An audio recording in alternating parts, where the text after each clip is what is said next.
नमस्कार दोस्तों, आपका स्वागत है आपके अपने channel Umesh Dhote motivational quotes में। दोस्तों, वास्तुशास्त्र के अनुसार इन 5 कारणों से घर में धन नहीं टिकता है, पैसे का खर्च बढ़ता है, घर में धन की आवक नहीं होती है। वास्तुशास्त्र में अनेक प्रकार के वास्तु दोषों का वर्णन किया गया है। कई बार हमारे कुछ गलतियों के कारण घर में वास्तु दोष निर्माण होते हैं। इन्हीं वास्तु दोषों के कारण घर में कलेश, धन की हानि होने लगती है। आमतौर पर लोग इन वास्तु दोषों पर ध्यान नहीं देते हैं, लेकिन घर की सारी समस्याओं की जड़ यह वास्तु दोष ही होते हैं। इसलिए दोस्तों, हमें इन वास्तु दोषों को सबसे पहले दूर करना चाहिए। वास्तु दोषों के अनुसार हमारे घर के अंदर सकारात्मक और नकारात्मक दोनों प्रकार की ऊर्जा होती है। अगर नकारात्मक ऊर्जा अधिक होती है तो इसके पीछे वास्तुदोषी कारणीभूत होते हैं। इसके साथ ही हमें घर में कुछ चीज़ों की कभी नहीं रखना चाहिए। कुछ चीज़ें ऐसे भी होती है जिनसे नकारात्मक ऊर्जा उत्सर्जित होती रहती है। वास्तुशास्त्र में इन वस्तुओं को घर में रखने से साफ मना किया गया है, लेकिन कई लोग जाने अनजाने से इन चीज़ों को अपने घर में रखते हैं, जो कि बहुत गलत होता है। आज के इस वीडियो में हम आपको बहुत ही महत्वपूर्ण जानकारी बताने वाले हैं, जिसे आप सभी को ध्यान से सुनना चाहिए। चलिए दोस्तों, जान लेते हैं वह कौन सी चीज़ है और कौन से वास्तु दोष है जिनसे घर में धन की हानि होती है। दोस्तों, अगर आप इस चैनल पर नए हो तो इसे सब्सक्राइब जरूर करें, साथ ही वीडियो को लाइक जरूर कर देना। सबसे पहला दोष है दक्षिण दिशा की तरह मुख्य द्वार का होना। दोस्तों, वास्तुशास्त्र के अनुसार घर का मुख्य द्वार कभी दक्षिण दिशा में नहीं होना चाहिए। दक्षिण में द्वार होने से घर के मुखिया की कभी उन्नति नहीं होती है। घर में सदैव दुख और दरिद्रता छाई रहती है। धन का खर्चा अधिक होता है। परिवार में कई बार लड़ाई झगड़े होते रहते हैं। इसलिए दक्षिण दिशा में कभी द्वार नहीं होना चाहिए। दूसरा वास्तु दोष होता है मुख्य द्वार पर पेड़ की छाया पड़ना।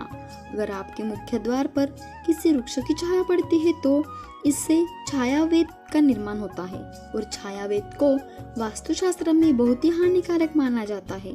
द्वार वेद के कारण घर में हमेशा पैसे की तंगी बनी रहती है। इसलिए घर के सामने कभी कोई पेड़ नहीं होना चाहिए और कभी किसी पेड़ की छाया घर पर नहीं पड़नी चाहिए। साथ ही अगर घर के सामने कोई बिजली का खंभा होता है तो यह द्वार वेद निर्माण करता है। इससे धन की हानि होती है। मुख्य द्वार के सामने पानी की टंकी कभी नहीं रखनी चाहिए। पानी की टंकी से भी द्वार वेद निर्माण होता है। मुख्य द्वार के सामने गंदा पानी फैला हुआ नहीं होना चाहिए। जानवरों को बांधने के लिए कोई खूंटी भी मुख्य द्वार के सामने नहीं होनी चाहिए। तीसरा दोष है दोस्तों जल से जुड़ा वास्तु दोष। वास्तु दोष के अनुसार नल से लगातार टपकता पानी धन का नाश होने का कारण होता है। जिससे लगातार पानी टपकता है तो उसे जल्दी ठीक करवा लें, क्योंकि वास्तुशास्त्र में हमें इस सबसे बड़ा दोष माना गया है।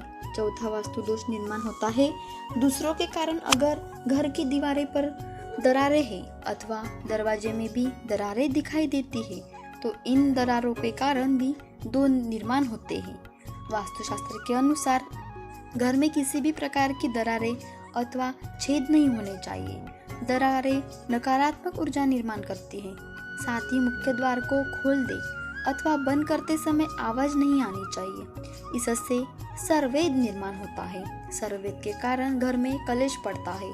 और पांचवा दोष है घर की दहलीज से जुड़ा। अगर घर के मुख्य द्वार पर दहलीज नहीं होती है तो ऐसे घर में कभी निवास नहीं करना चाहिए। दहलीज के बिना मुख्य द्वार अधूरा होता है। दहलीज घर की रक्षा रेखा होती है।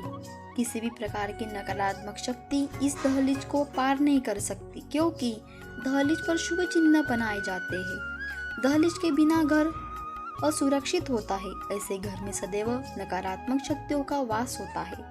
तो दोस्तों, इस प्रकार से वास्तु दोष के इन 5 कारणों के बारे में बताया गया है जिससे घर में धन का नाश होता है।